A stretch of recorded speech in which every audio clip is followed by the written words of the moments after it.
আপনাদের যদি পরিকল্পনা থাকে আসুন জনগণের সামনে উপস্থাপন করুন, কিন্তু বিভ্রান্তিকর কথা বলে দেশে বিশৃঙ্খলা তৈরি করবেন না, বিভ্রান্তিকর কথা বলে জনগণের শান্তি নষ্ট করবেন না। আমাদেরকে সতর্ক থাকতে হবে, যারা শান্তি শৃঙ্খলা নষ্ট করতে চায় তাদের বিরুদ্ধে তাদের ব্যাপারে আমাদেরকে সতর্ক থাকতে হবে।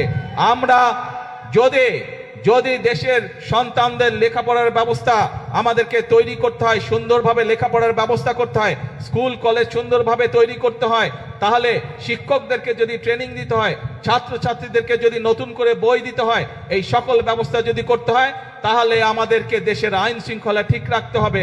একইভাবে সতর্ক থাকতে হবে আমাদেরকে, যারা বিভ্রান্ত তৈরি করতে চায় তারা যাতে কোনো সুযোগ না পায়।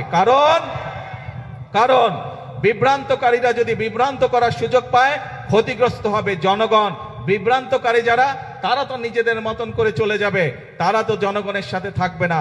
সেই জন্য প্রিয় ভাই বোনেরা, আজকে আমাদেরকে সিদ্ধান্ত নিতে হবে, আজকে বাংলাদেশের মানুষকে সিদ্ধান্ত নিতে হবে যে আমরা কি আমাদের দেশকে এগিয়ে নিয়ে যাব, নাকি আমরা ঝগড়া ফ্যাসাদে লিপ্ত থাকব, নাকি আমরা বিভ্রান্তকারীদের সাথে থাকব। এই ব্যাপারে আমাদেরকে সিদ্ধান্ত নিতে হবে। আমরা জানি বিগত স্বৈরাচার আমলে এই দেশের জ্বালানি বা বিদ্যুৎ খাতকে কয়েকটি গুটি সংখ্যক ব্যক্তির হাতে তুলে দেওয়া হয়েছিল। তাদের স্বার্থ হাসিলের জন্য বিভিন্ন পরিকল্পনা গ্রহণ করা হয়েছিল, যা এই দেশের মানুষের পক্ষে নয়। খুব স্বাভাবিকভাবেই সেই জ্বালানি ব্যবস্থা বা বিদ্যুৎ ব্যবস্থা, যেটি অপরিকল্পিতভাবে যেই ব্যবস্থা গুটি কয়েক মানুষকে সুবিধা দিয়েছিল, সেটি যদি জনগণের স্বার্থে সেই পরিকল্পনা করতে হয়, স্বাভাবিকভাবে কিছু সময়ের প্রয়োজন। আমরা এরই ভিতরে তার কাজে হাত দিয়েছি। ইনশাল্লাহ সমগ্র বাংলাদেশের মানুষের সামনে আগামী 10 বছর আমাদের জ্বালানি পরিকল্পনা কি হবে, আগামী 10 বছর ইনশাল্লাহ বাংলাদেশের বিদ্যুৎ ব্যবস্থা কি হবে, সেই প্রস্তাবনা আমরা জাতীয় সংসদে উপস্থাপন করব। জাতীয় সংসদে উপস্থাপন করার মাধ্যমে আমরা পরিকল্পনা দিয়ে সেই কাজ আমরা শুরু করব, যাতে করে স্কুল কলেজ হোক, হাসপাতাল হোক, মিল কারখানা হোক, বাসা বাড়ি হোক, মানুষ ঠিকভাবে বিদ্যুৎ পেতে পারে। গাড়ি ঘোড়া সবকিছুতে, মোটরসাইকেল সবকিছুতে যাতে গ্যাস মানুষ ঠিকভাবে পেতে পারে, সেই পরিকল্পনা আমরা গ্রহণ করব। আমরা খেয়াল করেছি বিগত কিছুদিন ধরে কিছু মানুষ, গুটি সংখ্যক কিছু মানুষ এই ব্যাপারে বিভ্রান্ত ছড়ানোর চেষ্টা করছে। আপনাদেরকে পরিষ্কারভাবে উদ্দেশ্য করে বলতে চাই, বিএনপি সরকার সংসদে পরিকল্পনা উপস্থাপন করবে।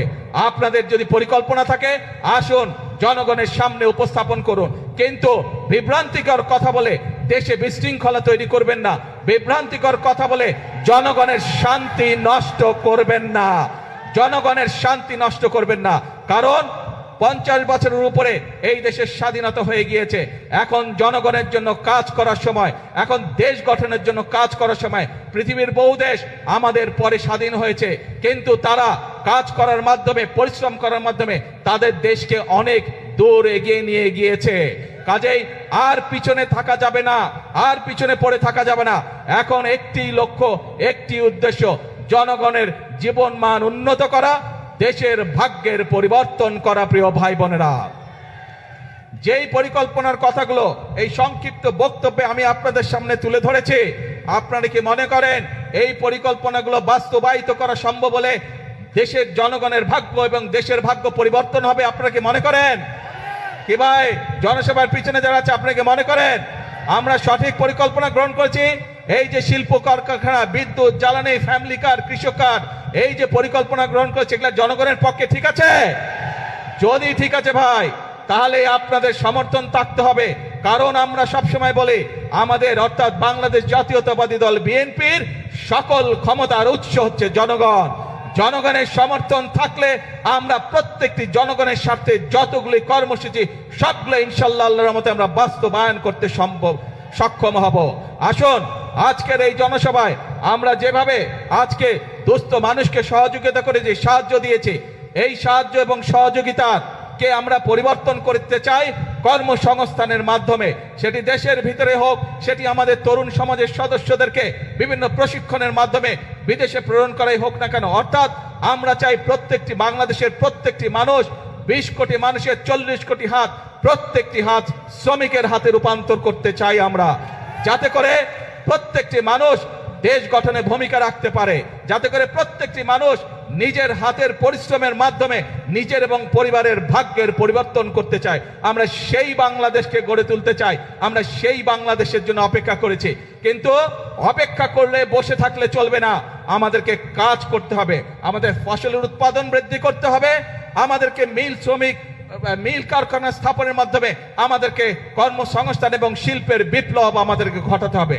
প্রিয় ভাই বোনেরা, আসুন আজকের এই জনসভায় আমরা সেই শপথ গ্রহণ করি, সেই প্রতিজ্ঞা গ্রহণ করি যে বাংলাদেশের মানুষ আর বিভ্রান্ত হবে না বিভ্রান্তকারীদের কোন রকম প্ররোচনায়। বাংলাদেশের মানুষ এখন সামনের দিকে যাবে, বাংলাদেশের মানুষ নিজেদের ভাগ্যের পরিবর্তন করবে, বাংলাদেশের মানুষ একই সাথে তার দেশের ভাগ্যের পরিবর্তন করবে।